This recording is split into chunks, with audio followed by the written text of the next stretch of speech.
एक साधु महाराज जी थे। वह श्री रामायण कथा सुना रहे थे। लोग आते और आनंद होकर जाते। साधु महाराज का नियम था, रोज कथा शुरू करने से पहले आइए हनुमंत जी विराजिए कहकर हनुमान जी का आवाहन करते थे। फिर 1 घंटा प्रवचन करते थे। एक वकील साहब हर रोज कथा सुनने आते। वकील साहब के भक्तिभाव पर एक दिन तर्कशीलता हावी हो गई। उन्हें लगा कि महाराज रोज आइए हनुमंत जी विराजिए कहते हैं, तो क्या हनुमान जी सचमुच आते होंगे? अतः वकील साहब ने महात्मा जी से पूछ ही डाला, महात्मा जी, आप रामायण की कथा बहुत अच्छी कहते हैं, हमें बड़ा रस आता है, परंतु आप जो गद्दी प्रतिदिन हनुमान जी को देते हैं, उस पर क्या हनुमान जी सचमुच विराजते हैं? साधु महाराज ने कहा, हाँ, यह मेरा व्यक्तिगत विश्वास है कि राम कथा हो रही हो तो हनुमान जी अवश्य पधारते हैं। वकील ने कहा, महाराज, ऐसे बात नहीं बनेगी। हनुमान जी यहाँ आते हैं, इसका कोई सबूत दीजिए। आपको साबित करके दिखाना चाहिए कि हनुमान जी आपकी कथा सुनने आते हैं।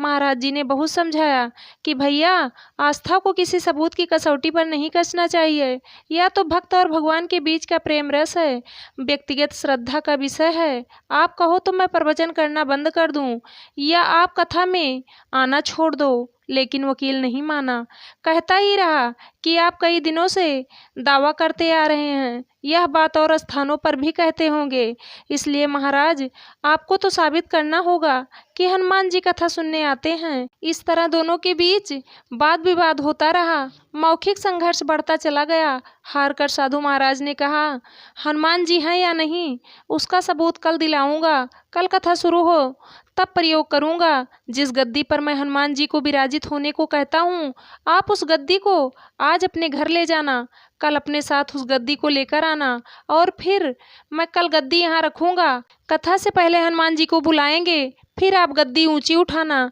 यदि आपने गद्दी ऊंची कर दी तो समझना कि हनुमान जी नहीं हैं। वकील इस कसौटी के लिए तैयार हो गया। महाराज ने कहा, हम दोनों में से जो पराजित होगा वह क्या करेगा, इसका निर्णय भी कर लेते हैं। यह तो सत्य की परीक्षा है। वकील ने कहा, मैं गद्दी ऊंची न कर सका तो वकालत छोड़कर आपसे दीक्षा ले लूंगा, और आप पराजित हो गए तो क्या करोगे? साधु ने कहा, मैं कथा वाचन छोड़कर आपके ऑफिस का चपरासी बन जाऊंगा। अगले दिन कथा पंडाल में भारी भीड़ हुई। जो लोग रोजाना कथा सुनने आते नहीं थे, वह भी प्रेम, भक्ति और विश्वास की परीक्षा देखने आए। काफी भीड़ हो गई, पंडाल भर गया, क्योंकि श्रद्धा और विश्वास का प्रश्न जो था। साधु महाराज और वकील साहब कथा पंडाल में पधारे और गद्दी रखी गई। महात्मा जी ने सजल नेत्रों से मंगलाचरण किया और फिर बोले, आइए हनुमंत जी विराजिए। ऐसा बोलते ही साधु महाराज के नेत्र सजल हो उठे। मन ही मन साधु बोले, प्रभु, आज मेरा प्रश्न नहीं बल्कि रघुकुल रीति की परंपरा का सवाल है। मैं तो एक साधारण व्यक्ति हूँ, मेरी भक्ति और आस्था की लाज रखना। फिर वकील साहब को निमंत्रण दिया गया, आइए गद्दी ऊंची कीजिए। लोगों की आंखें जम गई और वकील साहब खड़े हुए। उन्होंने गद्दी उठाने के लिए हाथ बढ़ाया, पर गद्दी को स्पर्श भी न कर सके। जो भी कारण रहा हो, उन्होंने 3 बार हाथ बढ़ाया, किंतु तीनों बार असफल रहे। महात्मा जी देख रहे थे। गद्दी को पकड़ना तो दूर, वकील साहब गद्दी को छू भी न सके। तीनों बार वकील साहब पसीने से तरबतर हो गए। वकील साहब साधु महाराज के चरणों में गिर पड़े और बोले, महाराज, गद्दी उठाना तो दूर, मुझे नहीं मालूम क्यों मेरा हाथ भी गद्दी तक नहीं पहुंच पा रहा है, अतः मैं अपनी हार स्वीकार करता हूँ। कहते हैं कि श्रद्धा और भक्ति के साथ की गई आराधना में बहुत शक्ति होती है। मानो तो देव, नहीं तो पत्थर।